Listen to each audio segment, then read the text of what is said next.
चलिए चाय पर चर्चा की शुरुआत करते हैं और शुरुआत में ही जैसे हमने कहा देखिए कपड़ों की बात यहाँ हो गई है इसीलिए क्योंकि दिवाली पार्टी एक तो कल हमारे ऑफिस में होने वाली है, उसको लेकर चर्चा हो रही थी कि कल कौन क्या पहनेगा, कौन से कलर का पहनेगा। एक चीज तो बता दो यार, सूट पहनेंगे कि साड़ी पहनेंगे, ये तो बता। कुछ भी नहीं है इसमें से, कुछ भी लहंगा इसमें वो भी नहीं है, it's a fusion. Oh my God, कुछ कस्टमाइज करके बनवाया। क्यों बताऊं, मैं दिखाऊंगी ना। अरे हम लास्ट मोमेंट पे नहीं बनवा पाएंगे, प्लीज बता दीजिए। शगुफ्ता सबसे अलग नजर आना चाहता है। थोड़ा सा मुझे लगता है सरप्राइज एलिमेंट भी अच्छा लगता है, क्यों थोड़ा सरप्राइज एलिमेंट रहना चाहिए कहीं ना कहीं, क्योंकि कल एकदम से हम देखेंगे शगुफ्ता को उस फ्यूजन वाले लुक में तो बढ़िया रहेगा। नहीं हो सकता फ्यूजन ना भी हो, मेरा मन चेंज ये हो जाए, गड़बड़ है, और ये मन बहुत चेंज हो गड़बड़ जाए है। तो मैं मेरे पास अच्छा एक मिनट, कल आप आ रही है कि छुट्टी ले रही है, बता दीजिए।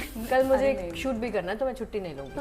और फिर ड्रेस भी डिसाइड कर लिए, ड्रेस भी डिसाइड कर डिसाइडेड लिए। है, दो ऑप्शंस है उसमें से आई कैन पिक। अब हमारा हो गया तो बॉलीवुड सितारों की बात करिए। हाँ, उनकी पार्टी में चलते हैं अभी। हाँ, तो आपको बता दें देखिए हर बार की तरह इस बार भी मनीष मल्होत्रा जब उनके घर में जब भी कोई भी प्रोग्राम होता है, इवेंट होता है ना, तो उसमें सितारों का किस तरह से कारवां नजर आता है वो देखने लायक होता है। एक बार फिर से इवेंट हुआ है, दिवाली पार्टी हुई है और उस पर जैसा कि मैंने पहले ही कहा मेरी नजर तो भाई रेखा पर, एवरग्रीन रेखा पर टिक गई थी। बेहद खूबसूरत नजर आ रही थी, उनकी ज्वेलरी, उनकी साड़ी अमेजिंग थी। शगुफ्ता, मनीष मल्होत्रा की पार्टी ना सेंटर ऑफ अट्रैक्शन जरूर बनती है, क्योंकि एक से बढ़कर एक यहाँ पे लड़कियां पहुंचती हैं और सबका कंपटीशन आई एम श्योर यहाँ भी आपस में होता होगा।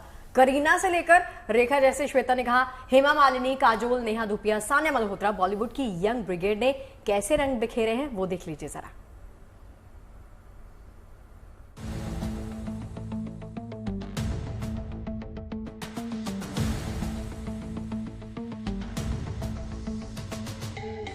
मनीष मल्होत्रा की पार्टी में ग्लैमर का तड़का। दिवाली से पहले शुरू हुई दिवाली की पार्टी। दिवाली का त्योहार आने में भले ही अभी थोड़ा वक्त है, लेकिन पूरा बॉलीवुड अभी से दिवाली के रंग में रंगने लगा है। हर साल की तरह मनीष मल्होत्रा ने दिवाली सेलिब्रेट करने के लिए अपने घर पर दिवाली पार्टी का आयोजन किया, जिसमें फिल्म इंडस्ट्री के नए पुराने तमाम दिग्गजों ने शिरकत की। सितारों से सजी धजी शाम को देखकर ऐसा लगा मानो सितारे सचमुच में जमीन पर उतर आए हों। नए दौर की एक्ट्रेस अनन्या पांडे हो या पुराने दौर की एवरग्रीन रेखा, हैंडसम हंग टाइगर श्रॉफ हो या हल्दी लजीज जोड़ी जेनेलिया रितेश, कोई अकेला आया तो कोई जोड़ियों में एक दूसरे को कॉम्प्लीमेंट करता नजर आया। आयुष्मान और काहिरा, सोनाली गोल्डी, जहीर, सोनाक्षी, तारा सुतारिया और वीर पहाड़िया इस दिवाली बाश में ग्लैमर का तड़का लगाते नजर आए। बॉबी देओल यहाँ पहुंचे अपनी वाइफ संग, लेकिन यहाँ पर उनकी on screen heroine Preity Zinta भी मिल गई। सोल्जर की इस जोड़ी को शायद पुरानी यादें यहाँ ताजा हो गई। दोनों काफी देर तक एक दूसरे से बात करते नजर आए। Neelam Sameer, Chunky Pandey with wife, real life जोड़ियों के आने का सिलसिला शुरू हुआ तो फिर चलता ही चला गया। बॉलीवुड की आदर्श जोड़ियों में शुमार रितेश और जेनेलिया भी इस पार्टी की रौनक बढ़ाते नजर आए। ऐसा नहीं है कि पार्टी में सिर्फ पति पत्नी ही जोड़ी में आए, कुछ ऐसी भी जोड़ियां आई जो बहनों की थी या माँ बेटी की।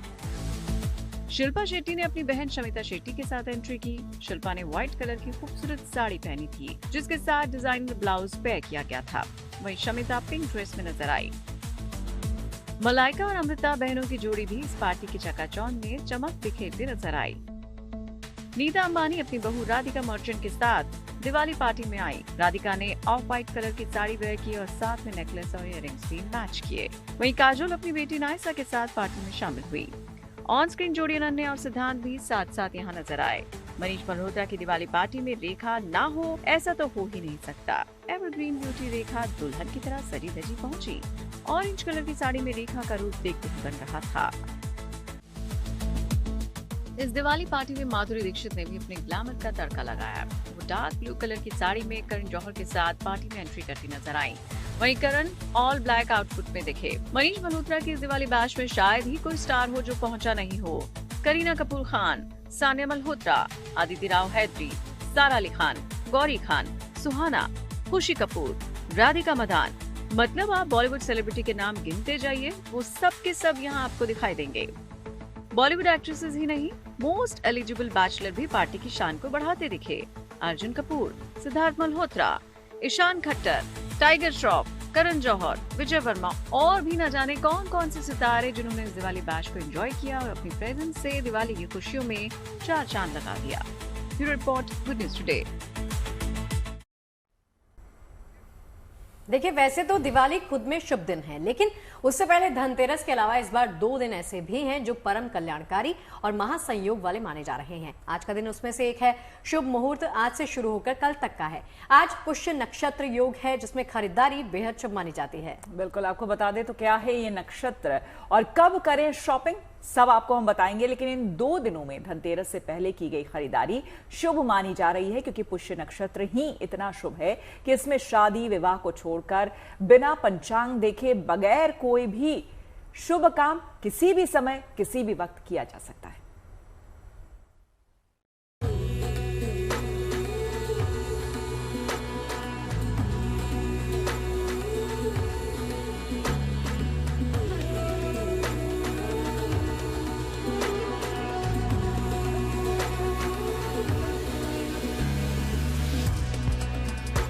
दिवाली से पहले मां लक्ष्मी की कृपा।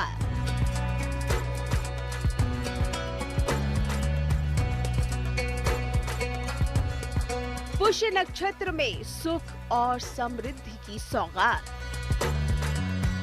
दीपों के महापर्व दीपावली से पहले ही पुष्य नक्षत्र का महासंयोग भक्तों के लिए असीमित फलदायी है और इस साल ये नक्षत्र अपने साथ अमृत सिद्धि, सर्वार्थ सिद्धि और सिद्धि राजयोग का महासंयोग लाया है, जिसमें की गई खरीदारी बेहद लाभदायक होगी।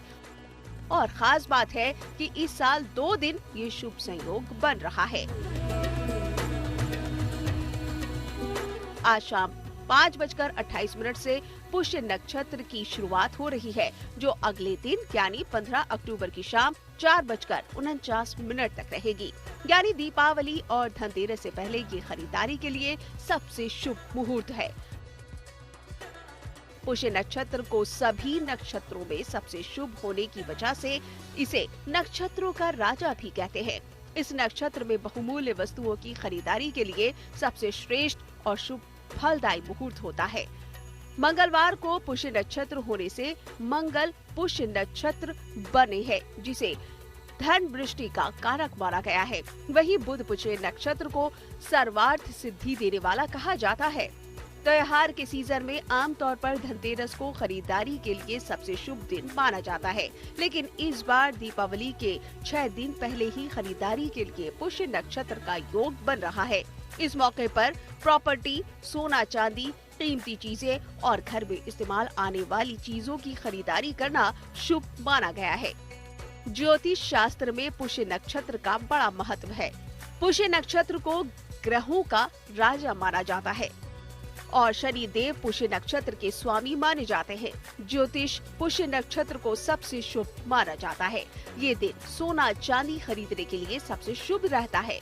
इस दिन मंत्र जाप, नदी में स्नान, दान काफी शुभकारी रहता है। ये नक्षत्र इतना शुभ है कि इसमें शादी विवाह को छोड़कर बिना पंचांग देखे कोई भी शुभ काम किसी भी समय किया जा सकता है। खरीदारी, निवेश और बड़े व्यापारिक लेन देन जैसे कामों के लिए इसे बेहद शुभ माना जाता है। अगर आप भी घर में समृद्धि, संपन्नता, धन, यश, वैभव और खुशहाली लाना चाहते हैं तो पुष्य नक्षत्र से पहले ही घर की सफाई कर लें। साफ सफाई के बाद देवी देवता भी प्रसन्न होकर आशीर्वाद जरूर देते हैं। इसीलिए मंदिर में पुष्य नक्षत्र की पूजा संपन्न करें और धन धान्य और सुख समृद्धि के वरदान के लिए प्रार्थना करें। Bureau report, good news today.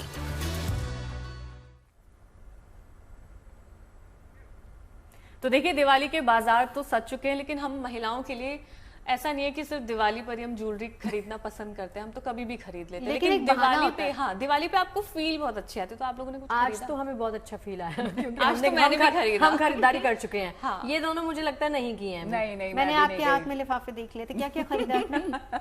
दिखाऊंगी अभी थोड़ी देर में। वो भी नहीं बताएंगे, वो भी सरप्राइज है। नहीं, उसमें किड्स आपका की माइक शॉपिंग ऑफ करवा दें माइक ऑफ करवा के फिर हम चर्चा कर लेंगे। उसमें किड्स की शॉपिंग है, थोड़ी चॉकलेट्स हैं, थोड़ा घर का डेकोरेशन का है, यही है उसमें। लेकिन गोल्ड के मामले में ज्यादा अच्छा लगता है ना खरीदना, जब आप गोल्ड खरीदते हैं। वैसे आजकल नई खरीदा? खूबसूरत पोल की ज्वेलरी बहुत ट्रेंड में है। किसी ने खरीदा आप में से? नहीं, यहाँ मैं गई ही नहीं हूँ, इसलिए मैं नहीं कह सकती, लेकिन हाँ खरीदना तो है, अब देखती हूँ क्या। धनतेरस लेकिन मुझे और एक बहुत वाली। अच्छी चीज लगी है, देखिए हर बार जो है ना हमारे साथ ये भी है कि हमें जो चीज नहीं भी चाहिए होती है, जरूरत से ज्यादा मतलब अननेसेसरली भी हम खर्च कर देते हैं, तो थोड़ा माइंडफुली करना चाहिए, क्योंकि मार्केट में इस बार लाइट वेट ज्वेलरी भी बहुत है, तो हम जो ऑफिस गोअर्स हैं खास करके हमारे लिए काफी कुछ आई थिंक ऑप्शन है। ये जो पहला सेंटेंस श्वेता ने बोला ना कि अननेसेसरी, वो चुभ गया मेरे को थोड़ा सा। ये आप बिना गिल्ट फील कर रही जब से आपने शॉपिंग की है। चुभाई। लेकिन मैं यहाँ पर एक चीज ऐड ऑन कर देना चाहती हूँ कि गोल्ड इन एनी फॉर्म आप ले लीजिए, वो हमेशा फायदे का सौदा होता है। लेकिन लाइट वेट ज्वेलरी अगर आपको खरीदनी है तो चलिए आपको जयपुर के बाजारों की रौनक दिखाते हैं। दिवाली आते ही हर महिला के मन में सिर्फ एक ही बात आती है कि कौन से नए गहने हैं जो वो अपने वार्डरोब में, अपने कलेक्शन में ऐड कर सकती है। और हर कोई चाहता है कि कुछ नया, जो भी नया ट्रेंड हो, कुछ मिनिमलिस्ट हो या फिर टेम्पल ज्वेलरी, जो भी चीज़ ज्वेलरी में नई हो वो उनके कलेक्शन में ज़रूर ऐड हो जाए। तो आज हम आपको दिखाएंगे कुछ ऐसे ही नई ज्वेलरी कलेक्शन जो इस साल का ट्रेंड है, और उनके बारे में हमें बताएंगी श्वेता टाटीवाला, जो एक ज्वेलर हैं, और उनको ये जितने भी नए ट्रेंड्स आते हैं वो उनसे अपडेटेड रहती हैं, और साथ ही में हमारे जो दर्शक हैं उनको भी बताएंगी कि क्या ट्रेंड है और इस बार धनतेरस पे या दिवाली पे वो किस टाइप की शॉपिंग कर सकते हैं। तो मैम, मुझे ये जानना है, अभी गोल्ड प्राइस बढ़ता चला जा रहा है, तो सबसे पहले हम इस बात की शुरुआत ही इस तरीके से करेंगे, क्या लोगों की डिमांड है कि बढ़ते दामों में किस टाइप की ज्वेलरी वो खरीदें? देखो रिदिम जी, आपने शुरुआत ही ऐसी करी कि इंडिया में चाहे गोल्ड प्राइस कहीं भी बढ़ जाए, इसका जो क्रेज, इसका जो लोगों को पहनने का जो इसका क्रेज है वो कभी खत्म हो ही नहीं सकता। तो इसके मद्देनजर, इसको ध्यान में रखते हुए हम बहुत सुंदर पीसेस लेकर आए हैं हमारी जयपुर की महिलाओं के लिए, जो इंस्पायर्ड है नेचर से भी, कलर स्टोन से भी, और बहुत ही लाइट वेट में बनी हुई है। पहले 14 carat was not an acceptance, पर अब क्योंकि गोल्ड रेट बहुत बढ़ चुका है, 14 कैरेट एक्सेप्टेंस में आ चुका है, जो थोड़ा सा 22 से और 18 से सस्ता पड़ता है अपन को। प्लस वो बहुत अडेप्टेबल भी होता है, why because it is more, जिसको कह सकते हैं कि टूटता जल्दी नहीं है, बहुत अच्छे से चलता है, रोडियम पॉलिश भी उसकी खराब नहीं होती है। तो हम 14 कैरेट को लेकर आए हैं इस बार, जो बहुत कलरफुल, आप देख सकते हैं हमने जिस तरह का कलरफुल ज्वेलरी बनाई है। पोल्की तो हम बनाते ही हैं, इस साल हम ईपी ज्वेलरी लेकर आए। EP is your English polki, जिसमें आपकी पोल्कीज छोटी होती हैं लेकिन उसकी फायरिंग और शाइनिंग बहुत ज्यादा होती है, जिसको हम कलर स्टोन्स, टूरमुलिन्स के साथ मिंगल अप किया है हमने। अच्छा, आपने कलर स्टोन्स की बात की, पोल्की बहुत लंबे समय से ट्रेंड में है, और ये एक ऐसी चीज है जो मुझे लगता है सदाबहार है कि कभी इसका ट्रेंड जाएगा नहीं, चाहे वो बहुत राजा महाराजाओं का समय हो, उस टाइम पे वो चलता था, अभी बहुत ज्यादा ट्रेंड में है। बट कलर स्टोन्स अभी वापस से जो चलन आया है, तो मैं देख रही हूँ एमरल्ड और रूबी, ये बहुत ज्यादा चल रहे हैं। पर इनके अलावा, क्योंकि ये जो दो स्टोन्स हैं, ये चाहे से सेलिब्रिटी वेडिंग्स कह लें या फिर बॉलीवुड कह लें, जो भी है उनमें बहुत ज्यादा पहना जा रहा है। इनके अलावा, ये दो रंगों के अलावा कौन से कलर स्टोन्स है जो लोग बहुत ज्यादा पसंद कर रहे हैं? मैम देखिए, सेलिब्रिटीज तो 10 सेटर्स होते ही हैं, जो वो पहनते हैं हम लोग सब उसको अडेप्ट करते हैं। इस बार तुरमुलिन सा so much in pink colours, emerald में भी light pinks, light greens, whatever the colours, like जो बहुत पेस्टल कलर्स होते हैं, हमने उसको इनकॉर्पोरेट किया है हमारी ज्वेलरी में, ताकि वो आपके वेरेबल हो on your Indians and westerns दोनों पे। क्योंकि हम ये नहीं चाहते कि जो आपकी ज्वेलरी है वो खाली आपके इंडियन कपड़ों पे पहनी जाए। हम ये चाहते हैं कि आप इस तरीके की ज्वेलरी अपने सूट्स पे भी पहन सकें, शर्ट्स पे भी आप पहन सकें। आजकल महिलाएं कॉर्ड सेट्स पहनती हैं, उस पे भी आप उनको वेयर कर सकते हैं। और देखिए, दीपावली का जिक्र हो और दीपोत्सव की बात ना हो, भला ऐसे कैसे हो सकता है, और वो भी अयोध्या वाली दिवाली, जिसे वैश्विक स्तर पर पहुंचाने के लिए यूपी सरकार ने नई पहल की है, जिसको नाम दिया गया है एक दिया राम के नाम। बिल्कुल, आपको बता दें कि इस अभियान के तहत अब घर बैठे दीपोत्सव में कोई भी व्यक्ति शामिल हो सकता है। तो यहाँ जानिए कि कैसे आप देश में हो रहा, ये जो देश में हो या विदेश में हो, आप वर्चुअली भी दिया जला पाएंगे और इस उत्सव के साथ शामिल हो पाएंगे।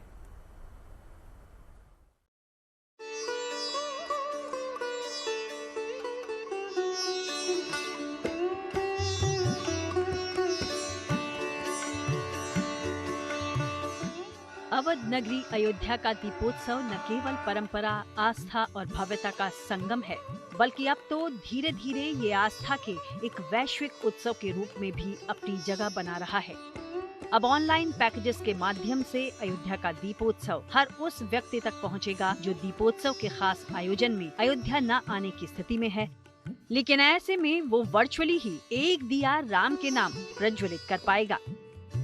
दरअसल उत्तर प्रदेश सरकार ने एक नई पहल की है, जिसको नाम दिया गया है एक दिया राम के नाम। इसके तहत अब घर बैठे कोई भी आस्थावान दीपोत्सव के इस खास मौके का साक्षी बनेगा। श्री अयोध्या जी तीर्थ विकास परिषद ने दिव्य अयोध्या ऐप के जरिए ये सुविधा उपलब्ध कराई है। ऐप के माध्यम से भक्त वर्चुअल दिया जला सकते हैं और अपने ही घर से भगवान राम के प्रति भक्ति व्यक्त कर सकते हैं। इस ऐप में मंदिर की जानकारी, गाइडेड टूर, होटल और होम स्टे बुकिंग और साथ ही परिवहन सेवाओं की सुविधा भी उपलब्ध है। भक्तों की सुविधा के लिए 3 विशेष पैकेज उपलब्ध कराए गए हैं। इनमें सबसे पहला पैकेज है राम ज्योति पैकेज। 2100 रुपए में मिल रहे इस पैकेज में रोली, सरयू का जल, अयोध्या की मिट्टी, रामदाना, मिश्री, रक्षा सूत्र, हनुमान गढ़ी के लड्डू और मिनी पादुका शामिल हैं। वहीं 1100 रुपए के सीता ज्योति पैकेज में वस्तुएं कम मात्रा में शामिल हैं और 501 रुपए के लक्ष्मण ज्योति पैकेज में भी पूजा सामग्री का सेट शामिल है। ये सभी पैकेज पंजीकृत भक्तों के घर सीधे पहुंचाए जाएंगे। बता दें कि जहां इस बार अयोध्या में 26 लाख से ज्यादा दियों से सरयू घाट जगमगाएगा, तो वहीं 2100 भक्त महाआरती में भाग लेंगे। तो इस तरह 2 नए विश्व रिकॉर्ड इस बार के दीपोत्सव में बनाए जाएंगे। इसीलिए आप चाहे देश में हो या विदेशी धरती पर, दिव्य अयोध्या ऐप के जरिए इस बार वर्चुअली राम के नाम का दिया जलाएं। आध्यात्मिक रूप से जुड़कर परंपरा और तकनीक के इस उत्सव का हिस्सा बने। Bureau report, good news today. तो भाई हर दिए जल रहे हैं, जगमग जगमग दीपावली है, तो ऐसे में हर कोई शॉपिंग के लिए भी जा रहा है, लेकिन स्वदेशी का बोलबाला बहुत ज्यादा है। अब कहाँ भी जा रहा था कि वोकल फॉर लोकल, तो मैंने देखा नीचे ऑफिस में जो डायरीज जिसका मैं जिक्र कर रही हूँ ना, वो हैंडमेड डायरीज हैं।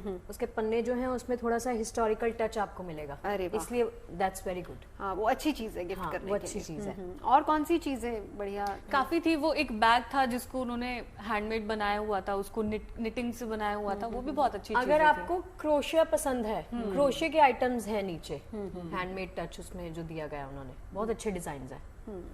तो चलिए, स्वदेशी आइटम्स की भी खूब ज्यादा डिमांड हो रही है, तो कहा जा रहा है कि वोकल फॉर लोकल, और इस दिवाली लोकल को प्रमोट किया जाए और ऐसी बहुत सारी चीजें आपको मार्केट में भी नजर आ जाएंगी। बिल्कुल, देखिए गांव-गांव, शहर-शहर ऐसे कई आइटम्स हैं जो स्वदेशी हैं। तो क्या है वो आइटम्स, उनकी तस्वीरें आपको दिखाते हैं।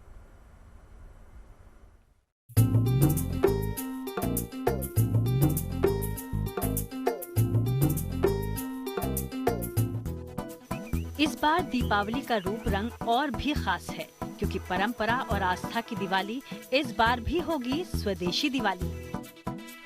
देश के हर कोने में दीपावली की रौनक बिखरी हुई है। 5 दिन का ये उत्सव न केवल परंपरा बल्कि हमारे रीति रिवाजों की गहरी जड़ों को दर्शाता आया है। दीपावली के त्योहार पर साज सजावट एक मुख्य पहलू रहा है। अभी तक देसी के साथ विदेशी साज सजावट भी इस उत्सव का अहम हिस्सा रहे हैं, मगर इस बार खालिस देसी दिवाली बनाने की भी तैयारी हो रही है। हैंडवर्क, मिरर वर्क से बने ये लिबास, बैग्स, साज सजावट के सामान स्वदेशी अपनाओं की थीम पर इस प्रदर्शनी में लगाए गए हैं। वडोदरा में सरकार की ओर से नमो स्वदेशी हस्तकला मेले का आयोजन हुआ है, जिसमें सेवा सखी मंडल की ओर से स्वदेशी कारीगरी को बढ़ावा देते हुए ये सारे आकर्षक आइटम्स शोकेस किए गए हैं। नेचुरल और हैंडमेड इन सभी प्रोडक्ट्स को लगा रहे ये लोग भी स्थानीय हैं। इनमें कई ग्रामीण हैं तो कुछ आदिवासी क्षेत्रों से आए हैं, जो अपने फल सब्जी के अलावा स्वदेशी उत्पादों को इस प्रदर्शनी में लगाकर बेहद उत्साहित हैं। स्वदेशी करने में और सेल करने में बहुत ही अच्छा लगता है। एक गर्व महसूस होता है कि हमारे देश की प्रोडक्ट जो हमने इतनी मेहनत से बनाई है वो घर घर जाए और स्वदेशी अपनाए, ताकि हमारा देश भी आगे आए। सरकार हमें स्वदेशी चीज का स्वदेशी चीज के ऊपर भार रखते हैं, तो हम स्वदेशी चीज ही यूज करते हैं, यूज करवाते हैं, बनाते भी हैं, अपने हाथ से बनाते हैं और सभी को ये प्रोवाइड करते हैं। ये लगता है कि प्रधान जी का जो ड्रीम है कि सखी मंदिर की चीजें पूरे देश में सेलिंग हो और पूरे देश में पता चले कि ये स्टेट में, ये डिस्ट्रिक्ट में और ये ब्लॉक के, ये गांव में ये चीजें बनती है और ये चीजें मशहूर है, तो वो इस पहल की थ्रू ही वो आगे बढ़ेगी। लोकल फॉर वोकल के तहत हर घर स्वदेशी अभियान अब धीरे धीरे पूरे देश में चलाया जा रहा है और अब मौका क्योंकि फेस्टिव सीजन का है, इसलिए इस अभियान में गुजरात का सेवा सखी मंडल भी पूरे जोर शोर और उत्साह के साथ कैंपेन का हिस्सा बना हुआ है ताकि महिलाओं समेत दूसरे वर्गों को भी रोजगार मुहैया हो। लोकल फॉर वोकल के तहत अयोध्या में भी दीपावली की खुशियां बांटी जा रही हैं। दिया, फ्रेग्रेंस वाली कैंडल समेत साजो सामान की हर छोटी बड़ी चीज को बेहद आकर्षक और क्रिएटिव तरीके से यहाँ बनाया जा रहा है। दिवाली में मिठाइयाँ सबको पसंद है, तो उसी के आधार पर ये मोमबत्तियाँ बनाई जा रही हैं। मिठाइयों के शेप में बनाया जा रहा है। कहाँ जाएगी मोमबत्ती और कितनी शुद्धता के साथ बनाई जाएगी? इसमें जो है देखिए, पहले तो हमने इसमें ड्राई फ्रूट्स डाले हैं असली, जैसा कि आप देख सकते हैं। इसमें केसर भी सब कुछ असली है। ये सारे हमें कौन से ड्राई फ्रूट डाले हैं? इसमें बादाम है, इसमें केसर है, इसके अलावा इसमें सुगंधित जो फ्रेगनेंस वगैरह होते हैं वो भी है। मतलब आप अगर इसको जलाएंगे तो उसमें महक आएगी अच्छी खासी। अयोध्या में चलाए जा रहे गृह उद्योग स्वदेशी उत्पाद के अनुसार इस तरह के देसी क्रिएटिव आइटम्स न केवल अवध नगरी के साधु संतों की पसंद बने हुए हैं, बल्कि आम लोग भी इसकी खूब डिमांड कर रहे हैं। उधर जम्मू के उधमपुर में भी local for vocal campaign Deepawali के मौके पर खूब पनप रहा है। यहाँ एक से बढ़कर एक दिए घड़ों को आकार दिया जा रहा है।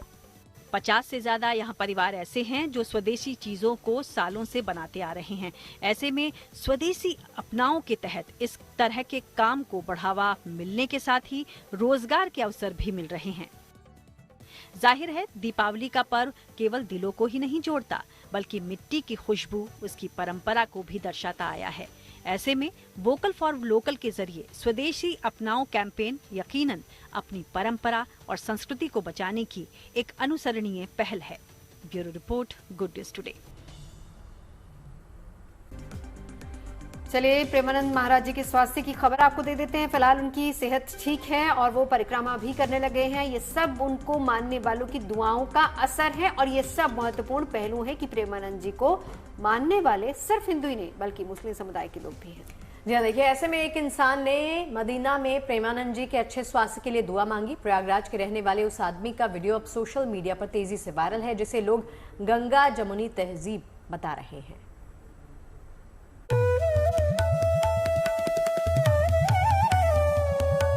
और अध्यात्म ही है जो तुम्हें इस माया के दुख सुख से ऊपर उठा सकता है। दूसरा, चाहे जितनी संपत्ति आ जाए, आप सुखी नहीं हो सकते।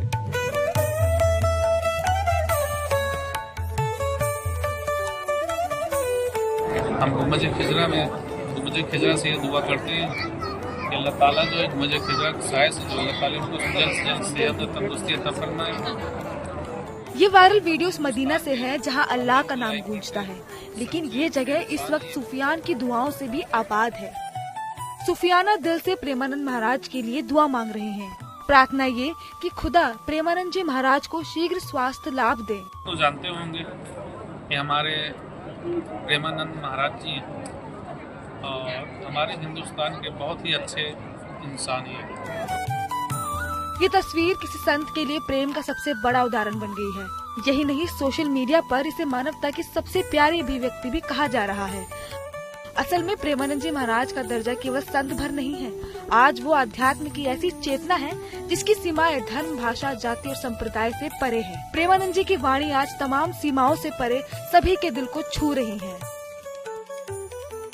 इस वक्त हम गुंबज खिजरा और मदीना शहर से दुआ हिंदू भाई के लिए कर रहे हैं। न हिंदू न मुसलमान, सिर्फ इंसान होना चाहिए और सच्चा नेक इंसान होना चाहिए। प्रेमानंद जी महाराज की सेहत को लेकर भले सोशल मीडिया पर भावुकता का सैलाब आया हो, लेकिन ये तस्वीर बता रही है कि प्रेमानंद जी की वाणी का प्रभाव कितना गहरा है। यही वजह है कि आज एक मुस्लिम भी मदीना में उनके लिए दुआएं मांग रहे हैं। हम उस जगह से इलाहाबाद प्रयागराज जहाँ से गंगा जमुनी तहजीब बहती है, और अल्हम्दुलिल्लाह उस जगह पे हम इस वक्त मौजूद हैं। यहाँ से ठीक बिल्कुल सफ़ा मैल बह जाती है। इंसान तो इंसान, क्या हिंदू क्या मुसलमान। कि हमको बड़े न्यायाधीश के पास पहुंचना है अपने प्रभु के पास जाना है। धीरे धीरे समय हमारा तो नाम जपना छूटे। आज सूफियान की दुआओं में हर हिंदुस्तानी की दुआ शामिल है। हर किसी की यही कामना है कि प्रेमानंद महाराज स्वस्थ रहें और अपने भक्तों पर कृपा बरसाते रहें, क्योंकि देश विदेश में रह रहे उनके भक्त उनकी बातों का अनुसरण करते हैं, जिंदगी को जीने का सही तरीका समझते हैं। प्रयागराज से पंकज श्रीवास्तव के साथ ब्यूरो रिपोर्ट, को न्यूज टुडे। तो प्रेमानंद जी महाराज ने मथुरा में फिर से परिक्रमा शुरू कर दी है। आपको बता दें कि 13 अक्टूबर यानी कि सोमवार और सुबह उन्होंने पदयात्रा उस दिन भी की, यानी कि उनका स्वास्थ्य पहले से ठीक है और वो भक्तों को दर्शन भी दे रहे हैं। हाँ, ये जरूर है कि पदयात्रा का दायरा कम हुआ है। बिल्कुल, देखिए सोमवार को महाराज जी ने 200 मीटर की पदयात्रा की, जबकि आज करीब आधा किलोमीटर की पदयात्रा करने गए थे। जब प्रेमानंद जी परिक्रमा के लिए निकलते हैं तो भक्त सड़क के दोनों तरफ खड़े होकर उनका इंतजार करते हैं। उनकी एक झलक पाने के लिए घंटों इंतजार करते हैं। इससे पहले खराब स्वास्थ्य की खबर मिलने के बाद कई साधु संत उनके दर्शन करने के लिए पहुंचे थे। बागेश्वर धाम के प्रमुख धीरेन्द्र शास्त्री भी बाबा से मिलने पहुंचे, उनसे मुलाकात की और उनका आशीर्वाद भी लिया।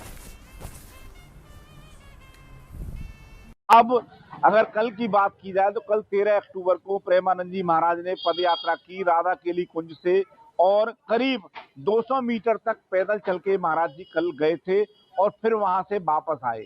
और आज सुबह में महाराज जी करीब 400 मीटर पैदल चल के गए राधा केली कुंज से और वापस आए। वहीं बताया यह भी जा रहा है, एक वीडियो सामने आया है कि बागेश्वर धाम के धीरेन्द्र शास्त्री ने आज प्रेमानंद जी से मुलाकात की है, उनसे मिले हैं, उनके यहाँ गए हैं।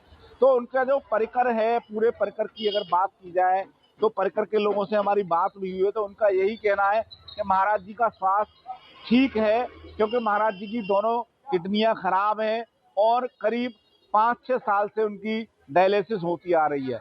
और वो डायलिसिस पहले 2 दिन बाद होती थी, लेकिन अब हर रोज वो डायलिसिस हो रही है और महाराज जी राधा केली कुंज में ही विश्राम कर रहे हैं, वहां से कहीं जा नहीं रहे हैं। जो उनका एकांतिक वार्तालाप होता है वह भी कर रहे हैं, एकांतिक वार्तालाप में आने वाले श्रद्धालुओं को दर्शन भी दे रहे हैं। और उसके बाद जो चलिए अब मौसम का मिजाज आपको बता देते हैं, जो धीरे धीरे सर्दी की तरफ बढ़ रहा है। अक्टूबर का महीना कैसा है वो तो आपने देख लिया है। थोड़ी थोड़ी ठंडक के साथ इसकी शुरुआत हुई है। अब इस थोड़ी ठंडक को हम लोग कहते हैं पिंक सर्दी। तो अभी पिंक सर्दी का एहसास हम सबको हो रहा है। मौसम विभाग के मुताबिक आने वाले दिनों में ठंड में इजाफा होने का अनुमान है और बताया जा रहा है कि अगर ऐसा हुआ तो फिर देश में 110 साल की तीसरी सबसे बड़ी ठंड होगी।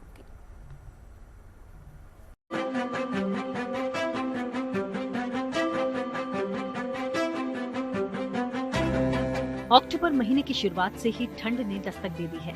दिन में सूरज की रोशनी सुकून का एहसास करा रही है, तो रात को एसी तो दूर, पंखे की हवा भी अब अच्छी नहीं लग रही। पहाड़ों पर बर्फ ने डेरा डाल दिया है। सिक्किम, कश्मीर, उत्तराखंड, हिमाचल प्रदेश से लेकर नेपाल तक पूरे उच्च हिमालय पर सफेद बर्फ की चादर बिछी हुई है। हिमालय का 86% हिस्सा समय से 2 महीने पहले ही बर्फ से ढक गया है, जिसका असर मैदानी इलाकों में तापमान में गिरावट के रूप में नजर भी आ रहा है। पिछले दिनों आए वेस्टर्न डिस्टर्बेंस की वजह से पूरे हिमालय क्षेत्र में तापमान 2 से 3 डिग्री सेल्सियस कम बना हुआ है। इस वजह से ताजा बर्फ फिलहाल पिघल नहीं रही।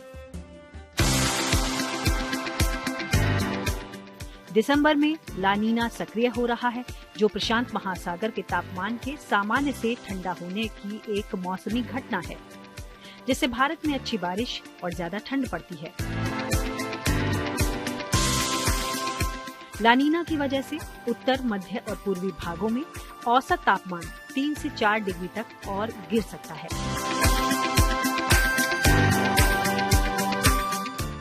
भोपाल में न्यूनतम तापमान 15.8 डिग्री सेल्सियस रिकॉर्ड हुआ, जो सामान्य से 3.6 डिग्री कम है। इधर राजस्थान में दिन और रात के तापमान में अंतर नजर आने लगा है।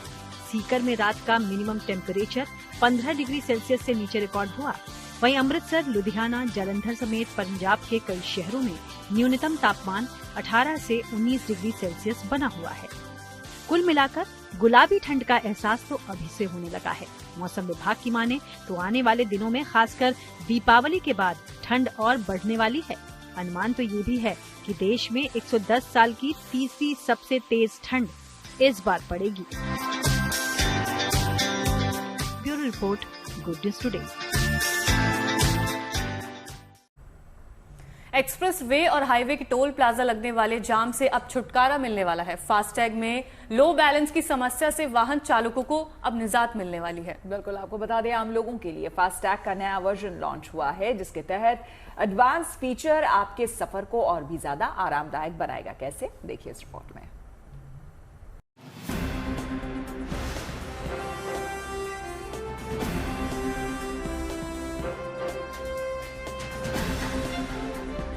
टोल प्लाजा पर अक्सर लगने वाले लंबे जाम से अब निजात मिलने वाला है।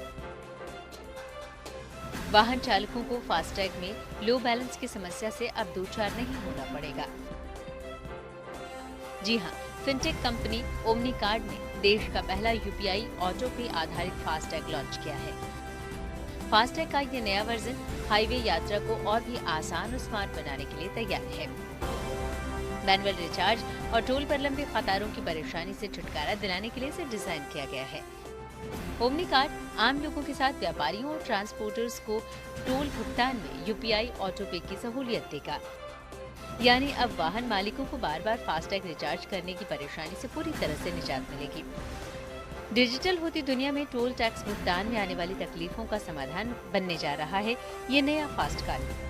ये जो फास्टैग हमने लॉन्च किया है ये यूपीआई ऑटो पे के साथ लॉन्च किया गया है और ये भारत का पहला फास्टैग है जो किसी भी बैंक से लिंक हो सकता है। जो कमर्शियल एक जिसके एंटिटी है वो कैसे उसको सोल्यूशन दें, जिसके पास 100 गाड़ियां हैं, 100 ट्रक्स हैं, उसके लिए कैसे फायदेमंद हो? बहुत ही इम्पोर्टेंट पॉइंट आपने रेस किया है। मैं बताना चाहता हूँ कि कमर्शियल व्हीकल्स आज की डेट में 80% ऑफ द टोटल टोल जो आ रहा है आज भारत सरकार के पास वो कमर्शियल व्हीकल के तरफ से ही आ रहा है और कमर्शियल व्हीकल के लिए फोकस्ड आज तक एक भी सोल्यूशन फास्टैग में लॉन्च नहीं हुआ था। तो हम we are the first one जो फास्टैग फॉर बिजनेस भी लॉन्च किया है हम लोगों ने साथ में। तमाम लेटेस्ट फीचर्स से लैस ओमनी कार्ड फास्टैग किसी भी बैंक से आसानी से लिंक हो जाएगा, जिसके बाद ऐप के जरिए फास्टैग अकाउंट में एक राशि फीड कर दी जाएगी। टोल प्लाजा पर टैक्स करते ही फास्टैग अकाउंट में खुद ब खुद आपके बैंक अकाउंट से पैसे जुड़ जाएंगे। यानी कि फास्टैग अकाउंट में तय राशि से पैसे अब कभी कम होंगे ही नहीं और सफर में वाहन चालकों को लो बैलेंस होने की दिक्कतों से बचना मुमकिन होगा।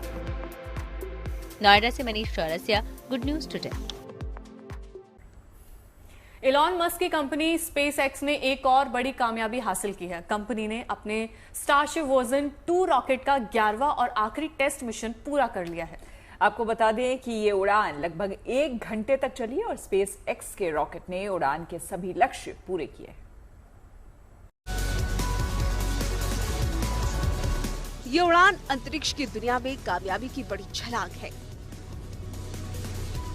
एलॉन मस्क की कंपनी स्पेस एक्स ने स्टारशिप वर्जन 2 का 11वां और आखिरी टेस्ट मिशन सफलतापूर्वक पूरा कर लिया है। करीब 1 घंटे तक चले इस मिशन में स्पेस एक्स का रॉकेट सभी मानकों पर खरा उतरा। इस मिशन को टेक्सास के स्टार बेस सेंटर से लॉन्च किया गया। मिशन के दौरान स्टारशिप वर्जन 2 ने तय समय पर उड़ान भरी। उड़ान के करीब 10 मिनट के बाद सुपर हेवी बूस्टर को मैक्सिको की खाड़ी में सुरक्षित लैंड करा लिया गया। स्टारशिप ने अंतरिक्ष में पहुंचकर डमी स्टारलिंक सैटेलाइट्स छोड़े और इंजन को सफलतापूर्वक दोबारा चालू कर लिया। इंजन को दोबारा चालू करने का परीक्षण चांद और मंगल के मिशन के लिए बहुत जरूरी है। अंतरिक्ष में अपने लक्ष्य को हासिल करने के बाद जब ये रॉकेट धरती पर वापस लौटा तो इसे वायुमंडल की बेतहाशा गर्मी का सामना करना पड़ा। इस गर्मी को कामयाबी के साथ बर्दाश्त करने के बाद रॉकेट ने हिंद महासागर में सुरक्षित स्प्लैश डाउन किया। इससे पहले इस साल की शुरुआत में स्टारशिप का परीक्षण फेल हो गया था, लेकिन अब लगातार दूसरी सफलता ने स्पेस एक्स की टीम का आत्मविश्वास और बढ़ा दिया है। अब कंपनी स्टारशिप वर्जन 3 को लॉन्च करने की तैयारी कर रही है, जो वर्जन 2 से भी ज्यादा ताकतवर होगा। वर्जन 2 के सफल लॉन्च से मिले डेटा नए मॉडल को और बेहतर बनाने में मददगार साबित होंगे। स्टारशिप वर्जन 3 के बाद स्पेसएक्स ने साल 2027 में स्टारशिप वर्जन 4 को लॉन्च करने की योजना भी बना ली है।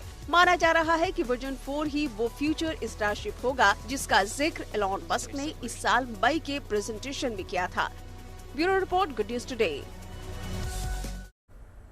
और चलिए अब आपको लोकरंग महोत्सव में लेकर चलते हैं जो जयपुर में आयोजित हो रहा है। एक ऐसा मौका जब एक ही मंच पर हिंदुस्तान की विविधता और लोक संस्कृति की अनोखी छटा आपको नजर आएगी। बिल्कुल, जवाहर कला केंद्र इन दिनों रंगों, संगीत और लोक संस्कृति के अनुपम संगम से सराबोर है।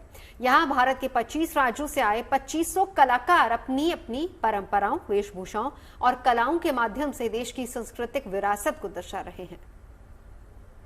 आज के पॉप और टेक्नो म्यूजिक के ज़माने में जो देश की लोक कलाएं हैं वो लुप्त होती जा रही हैं, पर राजस्थान के जयपुर शहर में एक ऐसा महोत्सव जो उन सारी कलाओं को एक ही मंच पे दिखाता है वो है लोकरंग, जो इस साल हो रहा है जवाहर कला केंद्र में। और इसके 28वें सीजन में 25 अलग राज्यों के करीब 2500 आर्टिस्ट यहाँ मौजूद हैं जो हर दिन परफॉर्म कर रहे हैं और हर दिन 30 अलग अलग परफॉर्मेंसेस हो रही है, जिसमें जो हर एक राज्य के लोग हैं वो अलग अलग कला का यहाँ पे मंचन कर रहे हैं। तो मेरे साथ में अभी यहाँ पे कुछ आर्ट फॉर्म्स करने वाले परफॉर्मर्स हैं, तो उनसे ही बातचीत करके पता करते हैं कि कौन सी कला वो दिखा रहे हैं और क्या उसमें खास है।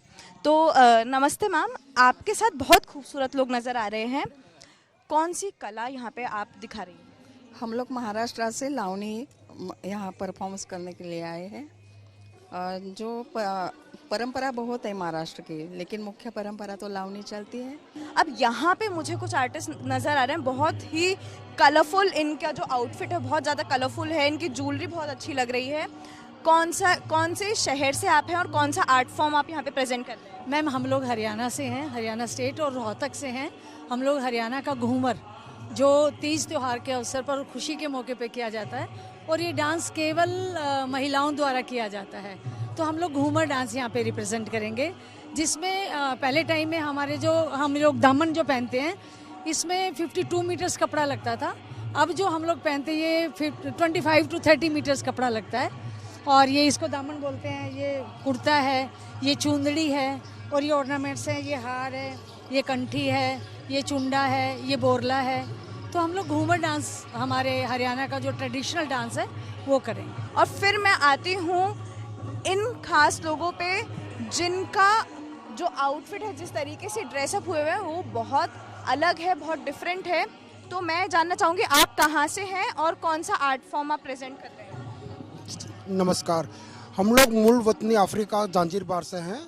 हमारी कल्चर डांस जो अफ्रीकन फोक डांस है वो हम प्रस्तुत करेंगे। अब आपके आर्ट फॉर्म के बारे में बताइए, क्या उसमें खासियत है?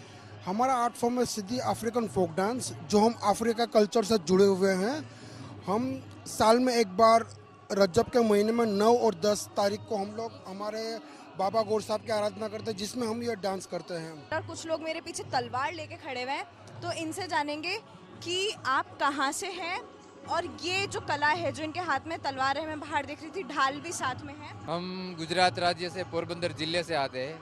ये कला है जो हमारे बुजुर्गों से मिली हुई है। जब पहले के ज़माने में विधर्मी आते थे तो हमारे पास कुछ नहीं था, तो हमारी गौधन चुरा के ले जाते थे। तब हमारे बुजुर्ग उनसे युद्ध करके युद्ध जीत के जब खुशी में आते थे तो वो जमिया पे लेके थे, उनसे खेलते आते। तो ये ढाल और तलवार उसका प्रतीक है, उसके प्रतीक के आनंद के स्वरूप हम खेलते हैं। वो कहते हैं ना, अभी तो पार्टी शुरू हुई है। चाय पर चर्चा भले ही अभी खत्म हो रही है, लेकिन त्योहारों का असली मजा अभी शुरू हुआ है, जो आपको हम लगातार दिखाते रहेंगे सिर्फ और सिर्फ गुड न्यूज टुडे पर। बने रहिए हमारे साथ। कल शाम की चाय 5 बजे हमारे साथ।